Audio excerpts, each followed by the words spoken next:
नमस्कार शेतकरी मित्रांनो, ज्या शेतकऱ्याच्या कापसाची लागवड लवकर होते त्या शेतकऱ्याची सध्या दुसरी फवारणी घेण्याचे काम चालू आहे. तर तुम्ही या ठिकाणी पाहू शकता कापूसची वाढ चांगल्या प्रकारे झालेली आहे आणि सध्या पाते पण लागायला सुरुवात झालेली आहे. जर अशीच अवस्था तुमच्या पण कापूस पिकाची असेल तर नेमकी कोणती फवारणी करायची त्याबद्दलची माहिती आपण या व्हिडिओमध्ये जाणून घेणार आहोत. त्यामुळे व्हिडिओ शेवटपर्यंत बघा आणि व्हिडिओला लाईक करा. कापसाची दुसरी फवारणी घेत असताना पात्याची संख्या वाढली गेली पाहिजे.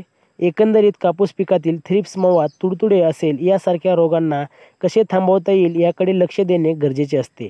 त्या दृष्टिकोनातून फवारणी घ्यायची आहे. तर जे काही मी आज तुम्हाला कॉम्बिनेशन सांगणार आहे त्यामुळे तुमच्या कापसाची पात्याची संख्या पण वाढेल, त्याचबरोबर फुटवा पण वाढेल आणि थ्रिप्स, मवा, तुडतुडे पण होणार नाही. त्यामुळे टाटा बहार ते 15 लिटर प्रतिपंपासाठी 40 ml वापरायचा आहे. त्याचसोबत आपल्याला फुटवा पण चालू ठेवायचा आहे.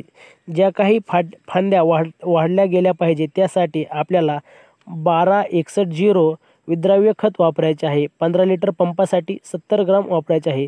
थ्रिप्स, मवा, तुडतुडे यासाठी आपल्याला उलाला वापरायचा आहे. 15 लिटर पंपासाठी 8 ग्राम वापरायचा आहे. आणि बुरशीजन्य रोग आहे त्यासाठी आपल्याला रोको हे बुरशीनाशक वापरायचे आहे.